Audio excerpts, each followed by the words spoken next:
Le texte soulève plusieurs problématiques liées à la préparation de l'humanité face à des éventuels bouleversements futurs. Il évoque notamment les prédictions de troubles planétaires dans les années à venir, l'instabilité politique engendrant des crises économiques, les guerres comme réponse à ces crises, etc. Il met en évidence le fait que l'homme refuse souvent d'envisager ces scénarios et préfère espérer que rien de grave ne se produira. Néanmoins, il est souligné que de nombreuses sources, soit religieuses, scientifiques ou intuitives, annoncent ces problèmes à venir. Le texte mentionne également les failles des armes nucléaires et souligne l'importance de préparer l'avenir pour vivre en paix. Il critique le fait que les humains se concentrent souvent sur le court terme et ne parviennent pas à envisager le moyen et le long terme. En conclusion, il soulève la nécessité d'extrapoler sa pensée vers le futur et de prévoir des mesures pour faire face à un éventuel apocalypse. Dans ce texte, il est question de deux interventions qui ne peuvent pas être calculées ni prévues par les théologiens ou les scientifiques. La première est l'intervention de l'intelligence supramentale, qui permet à certaines personnes d'échapper à des attaques militaires ou à des explosions nucléaires sans subir de dommages. Des exemples sont donnés, tels qu'un cochon ayant survécu à une explosion nucléaire sur une île de Polynésie ou des personnes ayant survécu à Hiroshima et Nagasaki. Cette intervention ne peut être calculée et est perceptible par ceux qui ont un contact avec les plans supramentaux. L'autre intervention dont il est question est l'intervention extraterrestre lors d'une période apocalyptique dans notre évolution. L'énergie supramentale ne peut pas être matérialisée directement, elle est donc transmise à travers des formes astralisées, comme des contacts religieux ou des visites de vaisseaux spatiaux extraterrestres. Ces véhicules extraterrestres permettent à l'énergie supramentale d'entrer en contact avec des humains qui n'ont pas une conscience élevée ou un double éthérique suffisamment développé pour les protéger d'un événement apocalyptique. Il est précisé qu'il faut différencier les phénomènes astralisés extraterrestres, qui font partie de l'éducation de l'homme par les plans extraterrestres, des véritables contacts avec des êtres extraterrestres dotés d'intelligence. Jusqu'à présent, tous les contactés sur la planète ont été en réalité en contact avec des phénomènes astralisés extraterrestres, qui peuvent être influencés par différents plans et ne représentent pas une véritable interaction intellectuelle avec des extraterrestres. Le contact extraterrestre avec l'homme ne sera pas toujours instructif, mais plutôt de nature transactionnelle, où les extraterrestres serviront de transporteurs matériels. Ils seront plus enclins à apprendre de l'homme que de lui enseigner. L'évolution technologique d'une race n'est pas nécessairement liée à son évolution réelle. Pour évaluer l'évolution, il faudrait placer un humain et un extraterrestre dans les mêmes conditions d'expérience, dépouillés de leurs avantages respectifs. Les rencontres entre un astronaute et des autochtones sur une autre planète ne déterminent pas l'évolution de la race. Les circonstances réelles, comme un cataclysme, peuvent révéler l'évolution réelle d'une race. Lors de la prochaine apocalypse, de nombreuses mécanicités extraterrestres seront perdues. Certains extraterrestres seront confrontés à une vie terrienne et pourraient se dégrader ou être instruits par certains humains.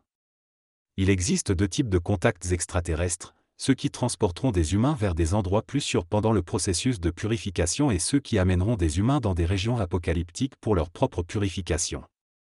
Les enlèvements d'humains par des ovnis ont généralement servi de cobayes pour comprendre l'humanité, mais la plupart sont rendus amnésiques et missionnés.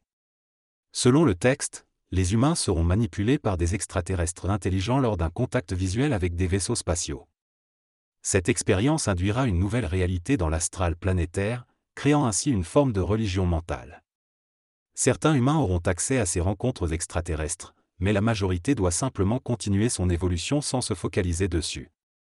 L'évolution réelle implique de s'engager dans la matière et de ne pas se contenter de copier les expériences des autres. Ceux qui peuvent matérialiser ces contacts deviendront des élus. Après une période apocalyptique, l'humanité pourra fusionner ses réincarnations et environ 544 000 humains seront inclus dans cette élite. Cependant, seuls ceux qui ont la faculté de matérialiser leurs contacts auront conscience d'être élus. Le texte souligne que notre attitude et nos actions actuelles déterminent notre futur, et que notre degré d'évolution est équivalent à notre expression énergétique. Enfin, il met en garde contre l'exclusion des autres, car cela peut nous priver de rencontres et d'opportunités importantes. Le texte met en avant le concept d'écologie en tant que gestion des mondes et l'importance de l'équilibre entre création et destruction. L'auteur explique que l'harmonie planétaire est en réalité une guerre entre les phénomènes de création et de destruction.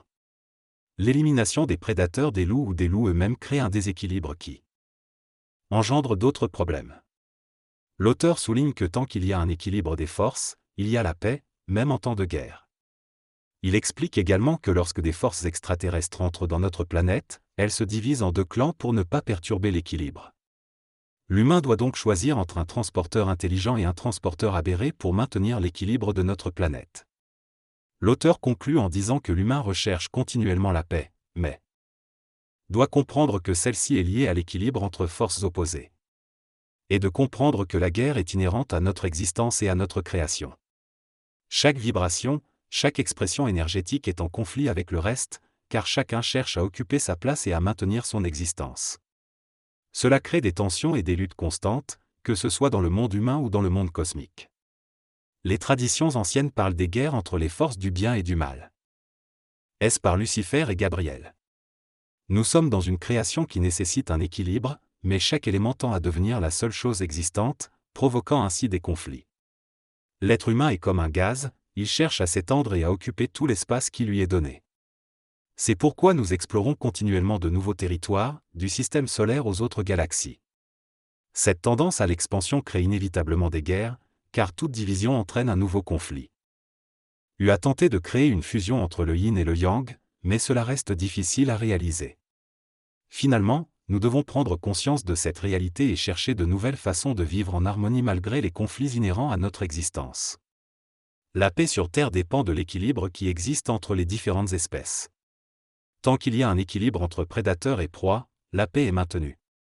Cependant, si cet équilibre est rompu, la guerre apparaît sous forme de destruction et de chaos. Un exemple de cela est l'invasion des lapins en Australie, qui a eu un impact dévastateur sur l'environnement. L'équilibre est nécessaire pour préserver la planète, et il ne peut pas être détruit. Les contacts avec des extraterrestres peuvent également jouer un rôle dans cet équilibre, en apportant une intelligence nécessaire pour compenser les forces évolutives. Certains livres ont été écrits dans ce but, pour maintenir l'équilibre des forces, et non pas pour être lus ou compris. La compréhension de cet équilibre est essentielle pour interagir intelligemment avec ces phénomènes extraterrestres à l'avenir. Le texte aborde le concept d'équilibre des forces dans l'univers. Il explique que tout dans notre planète est en état d'équilibre, et que la chimie et la physique permettent de transcender cet équilibre. Lorsqu'un équilibre est brisé, cela peut entraîner une explosion ou une dissolution. Il souligne également que chaque planète et chaque soleil sont en guerre, et que la paix véritable est en réalité synonyme d'équilibre. Le terme de guerrier est utilisé pour désigner une personne qui comprend le concept d'équilibre et qui possède une attitude appropriée envers celui-ci. Il prend l'exemple de la croissance des plantes pour illustrer le concept d'équilibre. Pour qu'une plante puisse pousser verticalement, la terre doit exercer une pression suffisante sur elle afin de maintenir cet équilibre. Ce texte évoque l'évolution de la planète et des êtres vivants. Il souligne que les plantes ont appris à utiliser le gaz carbonique présent dans le sol et ont recouvert la planète. Les animaux sont ensuite apparus et ont dû s'adapter à une atmosphère de plus en plus riche en oxygène. L'auteur indique que l'humain, devenu le plus présent sur la planète, menace l'équilibre naturel. Il évoque également l'existence d'une guerre perpétuelle entre les êtres vivants pour préserver cet équilibre. Il mentionne aussi l'éventualité de phénomènes extraterrestres qui pourraient nécessiter des connaissances et des échanges avec l'astral. Il se propose de développer ces sujets lors d'une conférence.